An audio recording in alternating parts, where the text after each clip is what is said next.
Юрмала – русская столица Латвии. О, ужас! Возмущается Линда Мурниеце, бывший министр внутренних дел и бывший министр обороны Центральной Республики Прибалтики. Такова тема нашего сегодняшнего 302 выпуска новостей в рамках постоянной рубрики «Мартовские иды» на канале Март Лайф. Итак, сегодня наше внимание привлекла статья на латышском портале Kas jauns, то есть что нового, название характерное. Юрмала – настоящая русская столица. Происходящее на Рижском взморье Линда Мурниеце назвала страшной реальностью. А все потому, что в Юрмале страшно много русских. Их слишком много. Сегодня это любимая тема для латышских СМИ. Вот буквально недавно мы сняли 300-й выпуск новостей в рамках постоянной рубрики «Мартовские иды».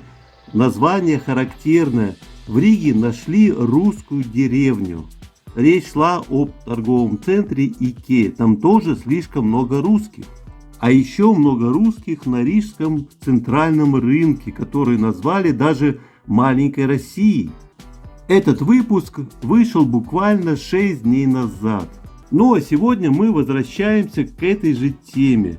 Оказывается, уже Юрмала – это русская деревня и вообще русская Латвия. Столица даже Латвии. О как! Может быть, где-то и был латыш, но его перекрикивали орущие русские, с орущей русской музыкой в колонках. В Юрмале какая-то параллельная страшная реальность, пришла к выводу Линда Мурниеце. Итак, кто же это такая? Напомним, что Линда Мурниеце – бывшая журналистка. Она родилась в Доболе в 1970 году. То есть ей сейчас 54 года. В свое время она была совершенно советским человеком.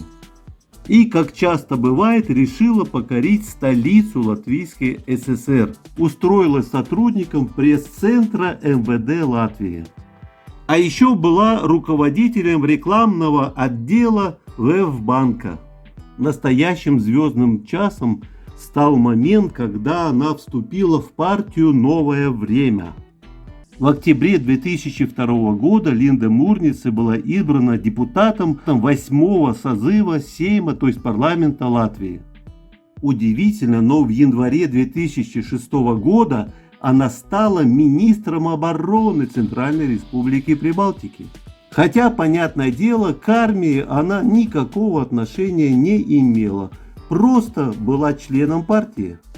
А 12 марта 2009 года Линда Мурниеце стала министром внутренних дел.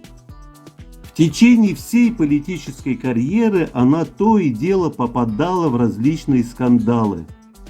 Так, 7 апреля 2006 года сразу 6 латвийских министров, которые представляли партию «Новое время», подали премьер-министру республики Айгарсу Калвитусу заявление об отставке. В их числе был и министр экономики Кришинис Каринч, печально знаменитый будущий премьер-министр Латвии.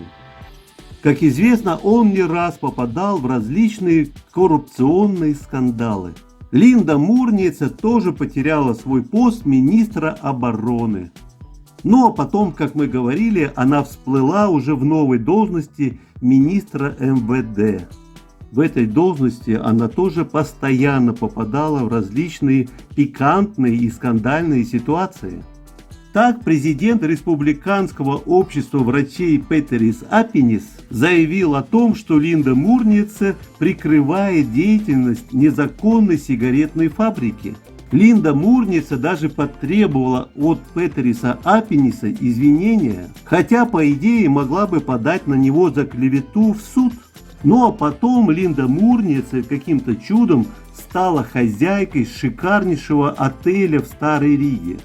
Именно тогда ее и понесло, как тогда писали, Остапа в юбке понесло. Она то и дело высказывала самые негативные оценки в отношении русского языка. Комментаторы писали, мол, что у пьяного на языке, то у трезвого на уме.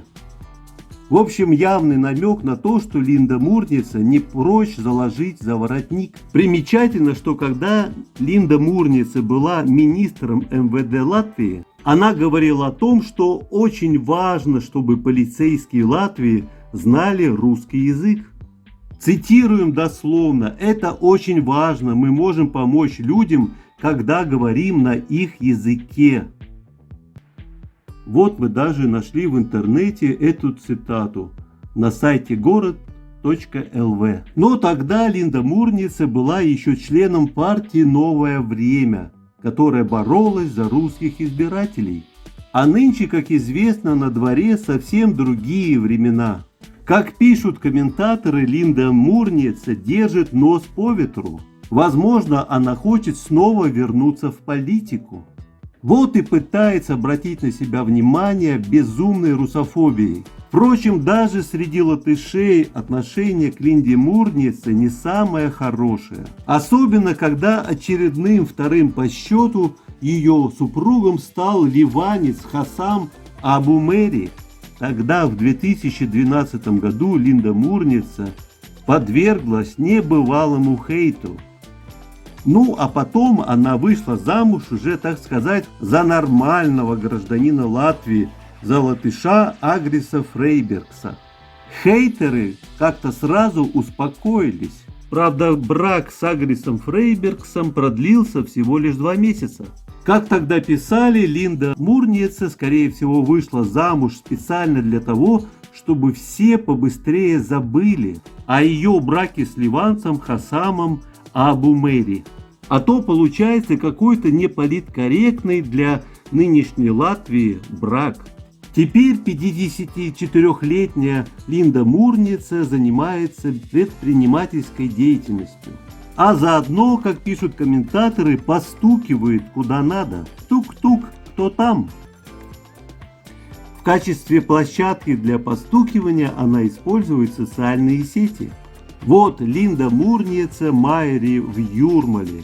Латышские новостные порталы в полном восторге цитируют бывшего министра МВД о том, что Юрмала – это настоящая русская столица, где настоящая параллельная страшная реальность, где полно орущих русских со своей орущей русской музыкой в колонках.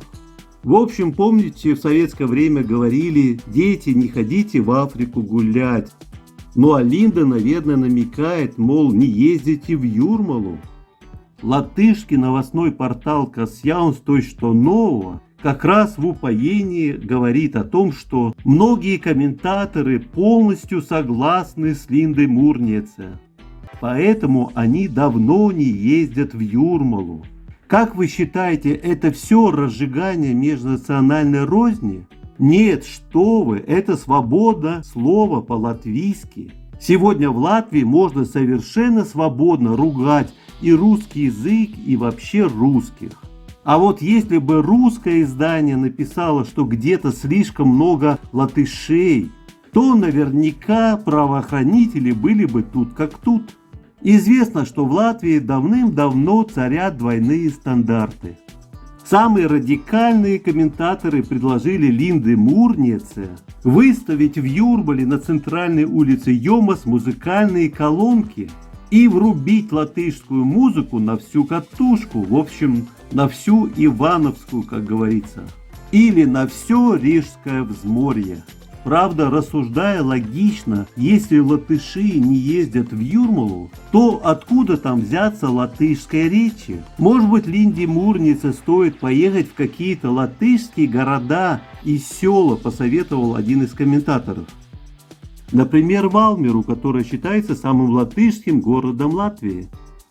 Линда поехала бы еще в совершенно русский Даугавпилс и начала бы возмущаться, что там никто не говорит на латышском, смеются комментаторы. А кто-то написал, пусть Линда Мурнице скажет спасибо, что в Юрмалу хотя бы приезжают русские.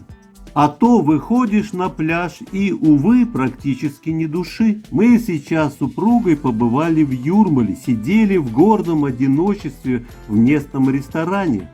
И где это только Линда Мурница увидела орущих русских, вопрошает еще один комментатор.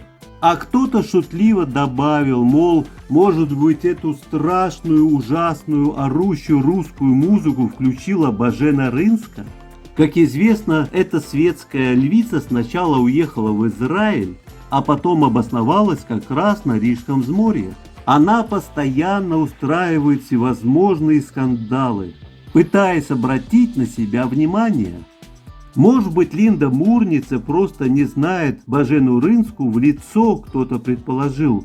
Некоторые как раз ждут, что же сейчас напишет сама светская львица. Ну, в общем, ясно, скорее всего, Линда Мурница действительно хочет обратить на себя внимание. Наверное, опять захотелось в министры, пишут комментаторы. Итак, многоуважаемые зрители, вы смотрели очередной 302 выпуск новостей в рамках постоянной рубрики «Мартовские иды» на канале Март Лайф. Тема выпуска такая: Юрмала, русская столица, о ужас! Экс-министр Латвии вне себя от возмущения. Что делать? Надо срочно писать пост в социальной сети. Стук-стук по клавишам. Стук-стук, стук-стук. Вот такие дела творятся в нынешней Латвии.